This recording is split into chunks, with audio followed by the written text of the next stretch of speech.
Queen icon Sir Brian May, 77, has announced the painful decision to resign as RSPCA vice president after 12 years in the role.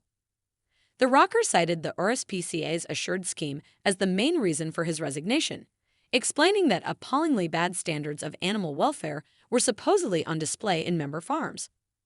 May hit out at the RSPCA's response to complaints about animal welfare at said farms, claiming the organization's reaction has been completely inadequate.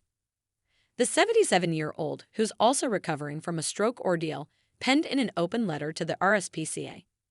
It is with profound sadness and not without massive soul-searching that today I have to offer my resignation as a vice president of the RSPCA.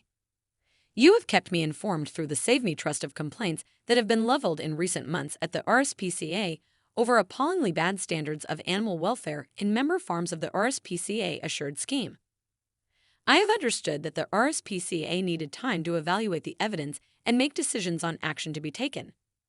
But as more and more evidence comes to light, I find the RSPCA's response completely inadequate. In line with the organization's core principles and in the clear knowledge that supervision of the assured scheme had failed and was continuing to fail, I feel the only acceptable policy would have been complete dismantling of the scheme. Instead, the RSPCA have tried to defend their position and in doing so, in my view, have sacrificed their integrity. He shared a copy of the open letter on his Instagram page alongside the accompanying caption that read, "My letter of resignation earlier today as a vice president to the RSPCA. A very sad day and a painful decision to make. But in the face of the recent revelations about conditions in some farms in the RSPCA assured scheme, I feel the RSPCA have had ample time to do the right thing, but have tried to justify their position. And meanwhile, good folks out there are still paying extra for animal produce with the RSPCA sticker on it, thinking they are protecting farm animals from cruelty. A very hard decision because of all the great things the RSPCA do, but in the end there was no other option for me.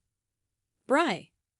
His decision has been met with an outpouring of support from his social media following, with many applauding his integrity. One fan penned in response, "I completely understand your decision. You're a man of integrity, and you did all you could to make the RSPCA address these serious issues. Thank you." A second echoed, "Oh, Bry, sorry to hear that, but as you say, it had to be done. Keep your chin up, we're all behind you, #BryarMe." Meanwhile, a third weighed in, "I believe this was very difficult to do, but most of the time the right decisions are the most difficult ones. I admire your integrity and courage." And a fourth concurred, "You've got to do what you've got to do." That should tell them something right there. Sick. May has been a vocal campaigner for animal rights for years, most notably as a public opponent to the country's badger cull. He recently returned to screens in a BBC documentary where he delved into whether the cull was an effective deterrent for the spread of bovine TB.